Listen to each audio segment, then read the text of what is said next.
നമസ്കാരം. UAE exchange പ്രവാസ ലോകത്തിലേക്ക് എല്ലാ പ്രിയപ്പെട്ട പ്രേക്ഷകർക്കും സ്വാഗതം. രാഷ്ട്രീയ പാർട്ടികൾ എന്തൊക്കെ പറഞ്ഞാലും 34 വർഷങ്ങൾക്ക് ശേഷമുള്ള പ്രധാനമന്ത്രിയുടെ UAE സന്ദർശനം ചരിത്ര മുഹൂർത്തമായിരുന്നു. ഗൾഫ് രാജ്യങ്ങളിലെ ലക്ഷക്കണക്കിന് വരുന്ന പ്രവാസികളുടെ പ്രതീക്ഷകൾക്ക് ചിറകുമുളപ്പിക്കുന്നതായിരുന്നു പ്രധാനമന്ത്രിയുടെ ലേബർ ക്യാമ്പ് സന്ദർശനം. ഏഷ്യയിലെ വമ്പൻ ശക്തിയായി മാറിക്കൊണ്ടിരിക്കുന്ന ഇന്ത്യ തന്റെ പൗരന്മാർക്ക് മുൻഗണന കൊടുക്കുന്നു എന്ന് ബോധ്യപ്പെടുത്തുകയായിരുന്നു ഈ യാത്രയുടെ ഉദ്ദേശം. അതേതായാലും പ്രധാനമന്ത്രി സാധിച്ചു. വരും ദിവസങ്ങളിൽ പ്രവാസികളുടെ യഥാർത്ഥ പ്രശ്നങ്ങൾക്ക് കൂടി പരിഹാരം കണ്ടെത്താൻ നരേന്ദ്രമോദിക്ക് സാധിച്ചാൽ ഈ യാത്ര സാർത്ഥകമായേനെ. എല്ലാ പ്രിയപ്പെട്ട പ്രേക്ഷകർക്കും ഒരിക്കൽ കൂടി UAE എക്സ്ചേഞ്ച് പ്രവാസ ലോകത്തിലേക്ക് സ്വാഗതം.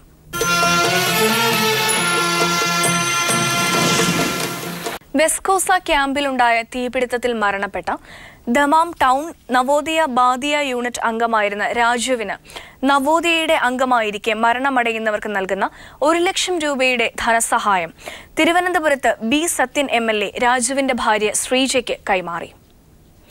നവോദയ ബാദിയ യൂണിറ്റ് സെക്രട്ടറി ഓമനക്കുട്ടനും മറ്റ് നവോദയ അംഗങ്ങളും ചടങ്ങിൽ പങ്കെടുത്തു. കൊട്ടച്ചിറ ഗോപാലന്റെ മകനായ രാജു നന്ദായവനം ദമാമിലെത്തി വളരെയധികം കഷ്ടപ്പാടുകൾക്കൊടുവിലാണ് വെസ്കോസയിൽ ജോലിക്ക് കയറിയത്. മുൻപ് കഫാലത്തിൽ ജോലി ചെയ്യുന്നതിനിടയിൽ സ്ഥിരമായി ഒരു വിസയും ജോലിയും ശരിയാക്കുന്നതിന് സൗദിയിൽ വളരെ വലിയ തുക നൽകുകയും പിന്നീട് സൗദി വിസയും ജോലിയും ശരിയാകാതെ പൈസ നഷ്ടപ്പെടുകയുമാണ് ഉണ്ടായത്. ജീവിത ദുരന്തത്തിന് അറുതി വരുത്താനാണ് വെസ്കോസയിൽ ജോലിക്ക് കയറിയത്.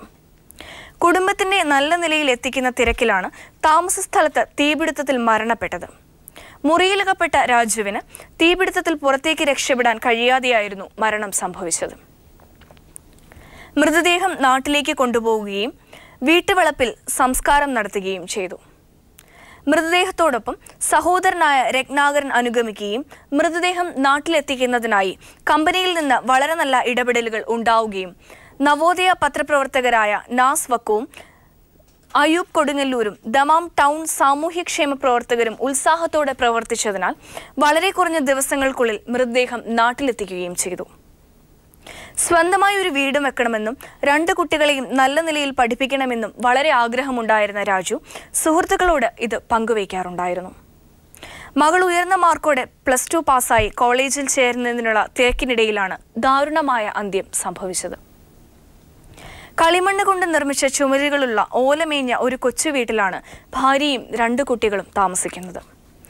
നാട്ടിലും ദമാമിലും ഇദ്ദേഹത്തിന്റെ കുടുംബത്തെ സഹായിക്കാൻ കഴിയുന്ന കരുണവറ്റാത്ത ജനങ്ങളുടെ സഹായം നവോദയ അഭ്യർത്ഥിക്കുകയാണ്.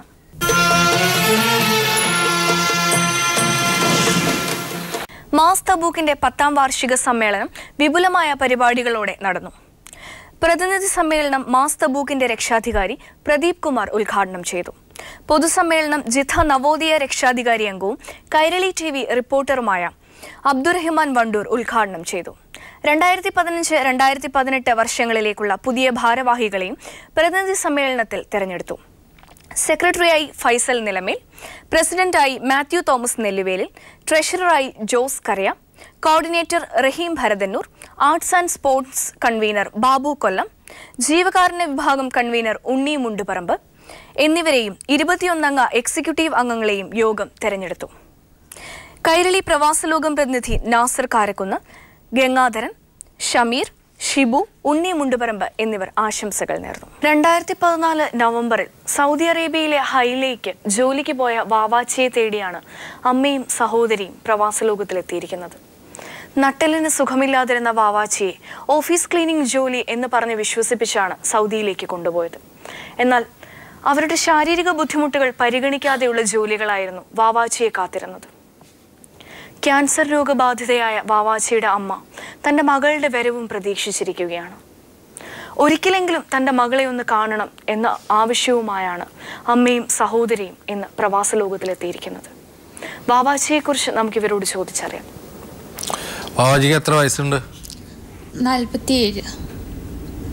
മക്കളൊന്നുമില്ല? ഇല്ല, വിവാഹം കഴിച്ചില്ല. അപ്പോൾ അവിടെ പോയിട്ട് ഇതിനു മുമ്പ് പോയിട്ടുള്ള ആളാണ്? ഇല്ല, ആദ്യമായിട്ട് പോവാ. ഇവിടെ എന്തായിരുന്നു പണി വാവാച്ചിക്ക്? ഇവിടെ ഈ ചെടിയുടെ പുല്ലൊക്കെ വെട്ടുന്ന അതിന്റെ കൂടെ നിൽക്കുന്ന പണിയായിരുന്നു. ആരാ കൊണ്ടുപോയത്? തെങ്ങമത്തുള്ള ലീലമ്മ എന്ന് പറയുന്ന ഒരു സ്ത്രീയാണ് കൊണ്ടുപോയത്. എന്ത് പറഞ്ഞ എന്ത് ജോലിക്കെന്ന് പറഞ്ഞാ കൊണ്ടുപോയത്? ഓഫീസ് ക്ലീനിങ് എന്ന് പറഞ്ഞിട്ടാണ് കൊണ്ടുപോയത്. എങ്ങനെ പറഞ്ഞയക്കുക? ഒരുപാട് പേരുണ്ട് ജോലിക്ക്, അതിൽ കൂടെ നിൽക്കുക എന്നുള്ള വെച്ചാണ് കൊണ്ടുപോയത്. അപ്പോൾ വീട്ടിൽ ഇത്തിരി കഷ്ടപ്പാടാണ്. അയാൾക്ക് വീട് ഒക്കെ ശരിയാക്കി എടുക്കണം എന്നുള്ളതായിരുന്നു ആഗ്രഹം. അപ്പോൾ ചേച്ചിയുടെ വീട് ഇതാണ്. അപ്പം അതൊന്ന് ശരിയാക്കി എടുക്കണം, പിന്നെ അമ്മയെ നോക്കണമൊക്കെ എന്നൊക്കെ വിചാരിച്ചാണ് പോയത്. അത് നമ്മൾ ഏജൻറ്റിനോട് പറഞ്ഞായിരുന്നു, ഇങ്ങനെ ആഹാരത്തിന് ഭയങ്കര ബുദ്ധിമുട്ടാണ്, നമുക്കിങ്ങനെ നാട്ടിൽ വിട്ടാൽ മതി, നമ്മളിവിടെ കൊണ്ട് ജീവിച്ചോളാം എന്നുള്ള വെച്ച്. അപ്പം അവരത് അവിടെ വിളിച്ച് പറഞ്ഞത് പ്രശ്നമായി അവിടെ. അപ്പോൾ അവർ RD പറഞ്ഞത് ഇനി എങ്ങനെ ഒരു പ്രശ്നം ഉണ്ടാവുകയാണെങ്കിൽ കേരളം കാണില്ലെന്നാണ് പറഞ്ഞേക്കുന്നത്. നമ്മളെന്തെങ്കിലും ഒരു വിഷയം ചൂണ്ടിക്കാണിച്ചു കഴിഞ്ഞാൽ ഫോൺ കട്ട് ചെയ്യും, പിന്നെ വിളിക്കാൻ പറ്റത്തില്ല. അവർ വിടില്ല എന്നാണ് പറഞ്ഞത്. അവിടെ ഫിലിപ്പീൻസുകാരിയായ ഒരു കുട്ടി 8 വർഷമാണ് നിന്നത്. അപ്പോൾ ചേച്ചിയെ കിട്ടിയാണ് ആ കുട്ടി നാട്ടിൽ പോയത്.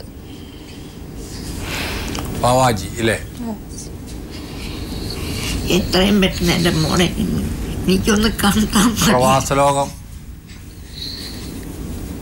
പ്രേക്ഷകരോടാണ് ഇത്തരത്തിലുള്ള നിരവധി മനുഷ്യാവകാശ ധ്വംസനങ്ങളുടെ കഥ നമ്മൾ നിരവധി പറഞ്ഞിട്ടുള്ളതാണ്. എത്ര പറഞ്ഞിട്ടും ഒരു കാര്യവുമില്ല, മൂടി വന്നിട്ടും കാര്യമില്ല എന്നറിയാം നമുക്ക്. ഇത് തുടർന്നുകൊണ്ടേയിരിക്കും. അതുകൊണ്ടാണ് ഈ മനുഷ്യാവകാശ ധ്വംസനങ്ങളെക്കുറിച്ച് ഒരു വാക്ക് പോലും ഇന്ത്യൻ പ്രധാനമന്ത്രി അറബി മണ്ണിൽ വെച്ച് സംസാരിക്കാൻ കൂട്ടാക്കാതിരുന്നത് എന്ന് ഞാൻ മനസ്സിലാക്കുന്നു. ഒരു വാചകം പോലും ഈ മനുഷ്യാവകാശ ധ്വംസനങ്ങളെക്കുറിച്ച്, ഈ വീട്ടുവേലക്കായി കൊണ്ടുപോകുന്ന സഹോദരങ്ങളെക്കുറിച്ച് സംസാരിക്കാൻ ഇന്ത്യൻ പ്രധാനമന്ത്രി തയ്യാറായില്ല എന്ന് നമ്മൾ മനസ്സിലാക്കുമ്പോൾ അതിൽ നിന്നൊരു കാര്യം മനസ്സിലാക്കുന്നു. ഒരു കാലത്തും ഈ മനുഷ്യ വിഭാഗങ്ങളെ, ഈ അധസ്ഥിത വിഭാഗങ്ങളെ പരിഗണിക്കാൻ തയ്യാറില്ല എന്നുള്ളത് തന്നെയാണ്. ഇന്ത്യൻ എംബസിയോ വിദേശകാര്യ വകുപ്പോ ഒരടി മുന്നോട്ട് പോകാൻ തയ്യാറില്ല എന്നുള്ളതാണ് മോഡിയുടെ പ്രസംഗത്തിൽ നിന്ന് നമ്മൾ മനസ്സിലാക്കുന്നത്. മനുഷ്യാവകാശ പ്രവർത്തകർ തന്നെയാണ് ഇതിന് മുൻകൈയ്യെടുക്കേണ്ടത്.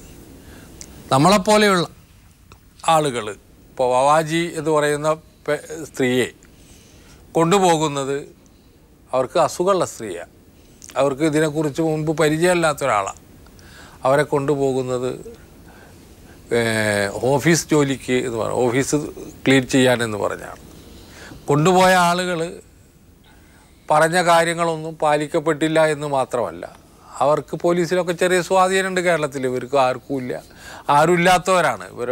ഇപ്പോൾ അങ്ങനെ ഒന്നും ചെന്ന് പറഞ്ഞാൽ പോലീസൊന്നും കേൾക്കില്ല. അപ്പോൾ ഇവർക്ക് ആ നിലയിലൊന്നും യാതൊരു പരിഹാരത്തിനും നിവൃത്തിയില്ലാത്ത ഒരാളുകളാണ്. നമ്മൾ കേരളത്തിൽ, ഇന്ത്യയിലൊക്കെ പോലീസിലൊക്കെ എത്തിപ്പെടണമെങ്കിൽ, കോടതിയിലൊക്കെ എത്തിപ്പെടണമെങ്കിൽ വലിയ പൈസ ചിലവുള്ള ആളുകൾ.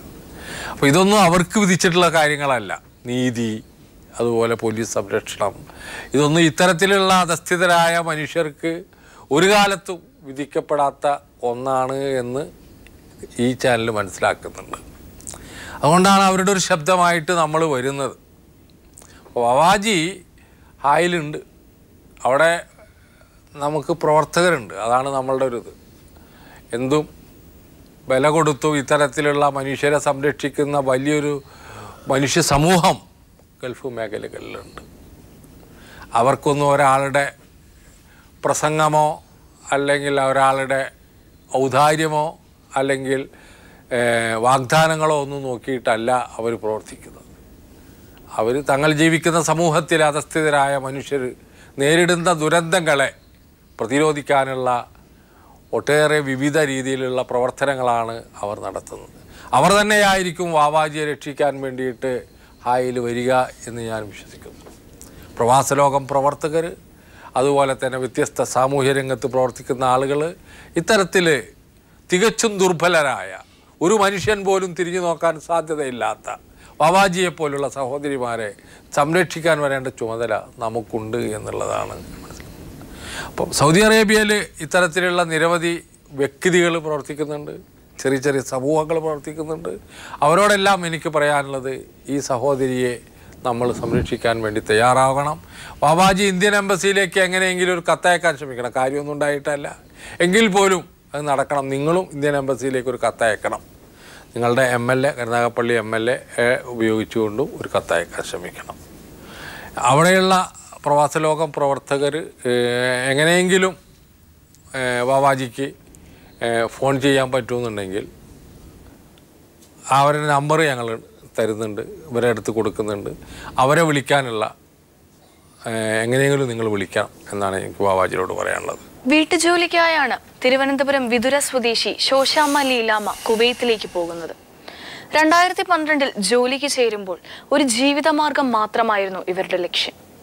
എന്നാൽ ക്രൂരമായ പീഡനങ്ങളാണ് അവിടെ ശോശാമ്മയെ കാത്തിരുന്നത്.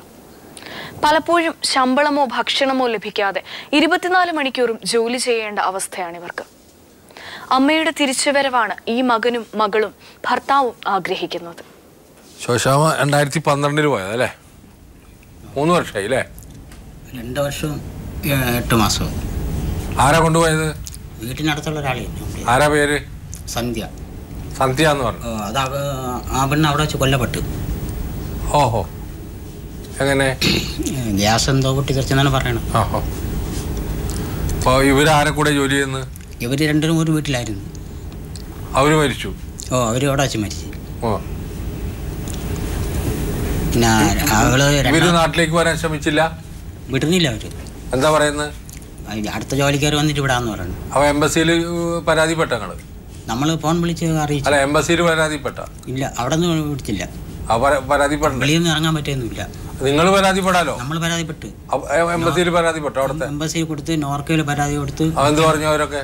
നോർക്കയിൽ പരാതി കൊടുത്തപ്പോൾ അവർ പറഞ്ഞത് പിന്നെ നമ്മൾ പരാതി അവർ സ്വീകരിച്ചിട്ടുണ്ട്, അവർക്ക് അതേ ചെയ്യാൻ പറ്റുള്ളൂ. ഇനി പരാതി സ്വീകരിച്ച അതാണോ നോർക്കട പണി? പരാതി സ്വീകരിച്ചെന്ന് കത്തുകാരിലാണോ? അങ്ങനെ കത്ത് അയച്ച് നമ്മൾ ഏത് ലോകത്ത് പരാതി സ്വീകരിക്കലാണ് അവരെ പരിപാടി എന്ന് പറഞ്ഞാൽ?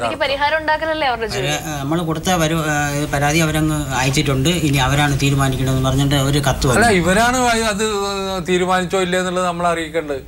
പിന്നെ മുഖ്യമന്ത്രിക്ക് പരാതി കൊടുത്ത്. ഈ നോർക്ക എന്ന് പറയുന്നത് പരാതി സ്വീകരിക്കാൻ മാത്രമുള്ള ഒരു കേന്ദ്രമല്ല കേട്ടാ. നോർക്കട ഉദ്യോഗസ്ഥന്മാരോട് എനിക്ക് പറയാനുള്ളത് അതിന് പരിഹാരം കാണാനുള്ള എന്താ പറയാ, നിങ്ങൾ പറയും. എന്നിട്ട് അവര് പിന്നെ മുഖ്യമന്ത്രിയെ കണ്ടു. കാശ് അയക്കാറില്ല? പൈസ എൻ്റെ അറിവിൽ 2 കൊല്ലത്തെ പൈസയും കിട്ടാനുണ്ട്. ഒന്നും അയച്ചിട്ടില്ല ഇതുവരെ? ഇല്ല, കുറച്ചേരം അയച്ചിട്ടുണ്ട്. ഭാര്യ പറയണത് 1.5 വർഷത്തെ പൈസ ഉള്ളെന്ന്. ഇവിടാക്കി കൂടെ പോയി ഈ പെണ്ണ് കുറേ പൈസ വാങ്ങിച്ച് അവളെ ഭർത്താവ് ഈ പെണ്ണിൻ്റെ ആദ്യത്തെ ഭർത്താവ് മരിച്ചുപോയി. രണ്ടാമത്തെ വേറൊരു ഭർത്താവായിട്ടാണ് അങ്ങ് അവിടെ പോയത്. അവൻ അവിടെ നിന്ന് ഈ ബോഡിയും കൊണ്ട് വന്നിട്ട് പിന്നെ തിരിച്ച് അവിടെ പോയില്ല എന്നാണ് പറയണത്. മുംബൈറ്റിൽ പോയി, പക്ഷേ ആ വീട്ടിൽ പോയില്ല. അവനെ വിളിക്കാനോ ഒരു വഴിയില്ല. മക്കളെ എത്ര പഠിക്കുന്നു? ഡിഗ്രിക്കാ? അമ്മ പഠിച്ചിട്ടുണ്ടോ? SLC. മോളോ? ഡിഗ്രിയാ. എത്ര ഏത് ഇയറിലാ? Third year. Second year. അപ്പൊ ആരാ മൂത്ത്? അതെ, ശരി. അപ്പൊ അമ്മ അങ്ങനെ പോയതിൽ സങ്കടം ഉണ്ട് അല്ലേ? പോകേണ്ടിയിരുന്നില്ല എന്ന് തോന്നുന്നു. പോലെ ആവശ്യം ഉണ്ടായിരുന്നില്ല അത്. അതാണ് നമുക്ക് വേണ്ടത്. വിളിക്കാറുണ്ടോ? ഇങ്ങോട്ട് വിളിക്കില്ല. പിന്നെ അടുത്ത് എവിടെങ്കിലും വീട്ടിൽ നിന്ന് നെറ്റ് എടുത്ത് വിളിക്കും. നല്ല പോയിക്കാം. അതോ അവര് കാണണമെങ്കിൽ പിന്നെ വഴക്ക്. ഭക്ഷണമൊന്നും കൊടുക്കുന്നില്ല? അത് ഭക്ഷണമൊക്കെ കൊടുക്കുന്നുണ്ട്. കൊടുക്കണമെന്ന് പറയണം. ഉപദ്രവമുണ്ട്. ശമ്പളം കൊടുക്കണില്ല. ഉപദ്രവമുണ്ട്. ഉണ്ട്. അവര് പിന്നെ അക്കാമ ഇല്ലാത്തതുകൊണ്ടാണ് വിടാത്തതെന്നാണ് അവർ പറയുന്നത്. അതിന് പുറത്തേറ്റുണ്ട്, അത് അടിച്ചു കിട്ടിയാലേ അവർ വിടുകയുള്ളെന്ന് പറയുന്നു. ആദ്യം 1-ാം തീയതി എന്ന് പറയും, പിന്നെ 15 പറയും, പിന്നെ വീണ്ടും 30 പറയും, പിന്നെ 1-ാം തീയതി എന്ന് പറയും. ഇപ്പോൾ ഈ 15-ാം തീയതി വിടാമെന്ന് പറഞ്ഞിട്ട് ഇപ്പം പറഞ്ഞു ഈ അക്കാമ അടിച്ചു കിട്ടിയില്ല, 1-ാം തീയതി അടുത്ത 1-ാം തീയതി വിടാറുണ്ട്. കുവൈറ്റിലൊക്കെ ഇത്തരത്തിലുള്ള കഥകൾ കൂടിക്കൂടി വരുന്നു എന്നുള്ളതാണ്. വീട്ടിക്ക് വേലയ്ക്ക് പോകുന്നവരെ ഉപദ്രവിക്കുക, അവർക്ക് ശമ്പളം കൊടുക്കാതിരിക്കുക. ധനാഢ്യരായിട്ടുള്ള ആളുകളാണ് ഇത് ചെയ്യുന്നത്. ദിവസം കാറ് മാറി മാറി ജീവിക്കുന്ന ആളുകൾ, ലോകത്തിലെ ഏറ്റവും വലിയ ഭക്ഷണം കഴിക്കുന്ന ആളുകൾ, അവരാണ് ഈ പാവപ്പെട്ട മനുഷ്യരെ കൊണ്ടുപോയി ഉപദ്രവിക്കുകയും ശമ്പളം കൊടുക്കാതിരിക്കുകയും 24 മണിക്കൂർ ജോലി ചെയ്യിക്കുകയും ചെയ്യുക. ഈ മക്കളെ പോറ്റാനാണ് അമ്മ പോയത്. ഇതൊന്നും പറഞ്ഞു വലിപ്പിക്കാൻ അവർക്ക് കഴിയില്ലല്ലോ, അവരുടെ കയ്യിൽ ഭാഷയില്ലല്ലോ. അപ്പോൾ ഇത്തരത്തിലുള്ള മനുഷ്യരെ എങ്ങനെ സംരക്ഷിക്കും എന്നുള്ളതായിരുന്നു നമ്മൾ അന്വേഷിക്കേണ്ടിയിരുന്നത്, നമ്മളെ വിദേശകാര്യ വകുപ്പ് അന്വേഷിക്കേണ്ടിയിരുന്നത്. ഇതിനൊന്നും ഒരു പരിഹാരവും ആരും പോയിട്ടുമില്ല. 34 കൊല്ലം പോകാതിരുന്നിട്ടില്ല, 34 കൊല്ലത്തിന് ശേഷം പോയിട്ടുമില്ല. അതാണ് സത്യം. അപ്പോൾ ഇതിനൊന്നും ഒരു പരിഹാരം ഉണ്ടാകാൻ പോകുന്നില്ല എന്നുള്ളതാണ് ദുരന്ത സത്യം. എങ്ങനെയാണ് ഈ അടിമവേലയ്ക്ക് പോകുന്ന ആളുകളെ സംരക്ഷിക്കേണ്ടത് എന്നുള്ളത് കേരളീയ സമൂഹം ആലോചിക്കേണ്ട ഒരു വിഷയമാണ്. കേരളീയ സമൂഹത്തിൽ അറബി അറിയുന്ന നിരവധി ആളുകളുണ്ട്, അറബി ഭാഷാ പണ്ഡിതന്മാരുണ്ട്. അവരോടൊക്കെ എനിക്ക് പറയാനുള്ളത്, ഇത്തരത്തിൽ നടത്തുന്ന മനുഷ്യാവകാശ ധ്വംസനങ്ങളെക്കുറിച്ച് അറബി ഭാഷയിൽ വരുന്ന പ്രസിദ്ധീകരണങ്ങളിൽ നിങ്ങൾ എഴുതേണ്ടതുണ്ട് എന്നുള്ളതാണ്. ഈ രാജ്യങ്ങളിലൊക്കെ നടക്കുന്ന മൗലികമായിട്ടുള്ള ഇത്തരത്തിലുള്ള അവകാശങ്ങൾ പൂർണ്ണമായിട്ട് ഹനിക്കപ്പെടുന്നതിനെക്കുറിച്ച് ചൂണ്ടിക്കാണിക്കാൻ ഇവർ പ്രാപ്തർ. അതുപോലെ ഇംഗ്ലീഷ് മാഗസിനുകളിൽ എഴുതാൻ കഴിയുന്നവരൊക്കെ എഴുതണം എന്നുള്ളതാണ് എനിക്ക് പറയാനുള്ളത്. അറബി ഭാഷയിൽ എഴുതാൻ പണ്ഡിതരായിട്ടുള്ള നിരവധി സുഹൃത്തുക്കളെ എനിക്കറിയാം. അവരൊക്കെ തന്നെ പലപ്പോഴും ഫിഖയിൽ മാത്രം നിൽക്കുക. ഫിഖ് മാത്രമല്ല നമ്മൾ ചർച്ച ചെയ്യേണ്ടത് എന്ന് പ്രവാചകൻ തന്നെ പറഞ്ഞു. മനുഷ്യരെ നേരിടുന്ന ഇത്തരത്തിലുള്ള ദുരന്തപൂർണമായ ഒരു കാലഘട്ടത്തിലൂടെ കടന്നു പോകുമ്പോൾ ഇവരെക്കുറിച്ച് തന്നെയാണ് നമ്മൾ സംസാരിക്കേണ്ടത് എന്നുള്ളതാണ് എനിക്ക് പറയാനുള്ളത്. എഴുതുക, വായിക്കുക മാത്രമല്ല എഴുതുക കൂടി ചെയ്യേണ്ട ഒരു കാലഘട്ടമാണ്. അറബി ഭാഷ അറിയുന്നവർ, അറബി നിയമങ്ങൾ അറിയുന്നവർ ഒക്കെ ഈ പറയപ്പെടുന്ന പാവപ്പെട്ട മനുഷ്യരനുഭവിക്കുന്ന ദുരന്തങ്ങളെക്കുറിച്ചാണ് ഇനി എഴുതേണ്ടത് എന്നുള്ളതാണ്. അല്ലാതെ വലിയ 4000 കോടി രൂപയുടെ അല്ലെങ്കിൽ 4 ലക്ഷം കോടി രൂപയുടെ ഇൻവെസ്റ്റ്മെൻറ്റിനെ കുറിച്ച് മാത്രമല്ല നമ്മൾ സംസാരിക്കേണ്ടത്. നമ്മൾ ഈ അധസ്ഥിതരായ മനുഷ്യർ, അടിമസമാനമായ ജീവിതം നയിക്കുന്ന ഈ മനുഷ്യരുടെ ജീവിത പ്രശ്നങ്ങളിൽ ഇടപെടാനുള്ള ഒരു വലിയ ശക്തിയായിട്ട് നമ്മൾ മാറേണ്ടതുണ്ട് എന്നുള്ളതാണ്. പ്രവാസികൾക്ക് അത് കഴിയുള്ളൂ, പ്രവാസി സമൂഹത്തിനേ കഴിയുള്ളൂ, അവരാണത് ചെയ്യേണ്ടത്. ഈ സഹോദരിയെ പോലെയുള്ള ആളുകൾ, ടോഷാമയെ പോലെ ഉള്ള നിരവധി സഹോദരിമാരുണ്ട്. അവരൊക്കെ എങ്ങനെയാണ് നാട്ടിൽ, ഇപ്പോൾ ഈ കുട്ടികളെ സംബന്ധിച്ചിടത്തോളം പ്രശ്നമാണ്, ഒരു പൈസയും കിട്ടുന്നില്ല. നാട്ടിൽ വന്നാൽ അവർക്ക് എന്തെങ്കിലും ജോലി ചെയ്തിട്ട് ഇത് ചെയ്യുക. ടോഷാമയെ നാട്ടിലെത്തിക്കാൻ പ്രവാസ ലോകം പ്രവർത്തകരും അതുപോലെ തന്നെ എംബസി ഒക്കെ ഇടപെടണം എന്നാണ് എനിക്ക് അഭ്യർത്ഥിക്കാറുള്ളത്. ഈ മക്കൾ പഠിക്കുകയാണ്. മകളെ കാണാത്തോണ്ട് അവർ ബീബിയെ കൂടി ഒരു വശം തളർന്നു പോയി, തള്ളകി. ശോശാമ്മയുടെ അച്ഛൻ മരിച്ചത് വിട്ടില്ല, ഒന്നും വിട്ടില്ല. അച്ഛൻ മരിച്ചു അല്ലേ? എന്തൊരു, എന്തായാലും നമ്മൾ നോക്കുക, അത് നമ്മളിങ്ങനെ ഫൈറ്റ് ചെയ്തിട്ട് തന്നെ പറ്റുള്ളൂ. നമ്മൾ പറഞ്ഞ് തോറ്റു, എല്ലാവർക്കും ഇത് അറിയാം, എല്ലാവരും മൗനം ഭരിക്കുക. പിന്നെ അടുത്ത് അയലൊക്കത്തുള്ളവരൊക്കെ നോക്കണത് നോക്കാം കേട്ടോ. കുടുംബത്തിന്റെ ഉന്നമനത്തിന് വേണ്ടി കടല് കടക്കുന്ന സ്ത്രീകൾ ചെന്നെത്തിപ്പെടുന്ന ദുരിതങ്ങൾ നിരവധിയാണ്. നട്ടെല്ലിന് രോഗമുണ്ടായിട്ടും പ്രവാസ ജീവിതത്തിന്റെ ദുരിതം ഏറ്റെടുക്കേണ്ടി വന്ന വാവാച്ചിയുടെ കഥയും മറ്റൊന്നല്ല. ക്യാൻസർ രോഗബാധിതയായ ഈ അമ്മയ്ക്ക് മകളെ ഒരു നോക്കുകൂടി കാണാനുള്ള അവസരം ഒരുക്കി കൊടുക്കുമെന്ന് തന്നെയാണ് പ്രവാസ ലോകം വിശ്വസിക്കുന്നത്. ഈ ഉറപ്പോടുകൂടി UAE എക്സ്ചേഞ്ച് പ്രവാസ ലോകത്തിന്റെ ഇന്നത്തെ അധ്യായം ഇവിടെ പൂർണ്ണമാവുകയാണ്. മറ്റൊരു എപ്പിസോഡിലൂടെ നമുക്ക് വീണ്ടും കാണാം. നന്ദി, നമസ്കാരം.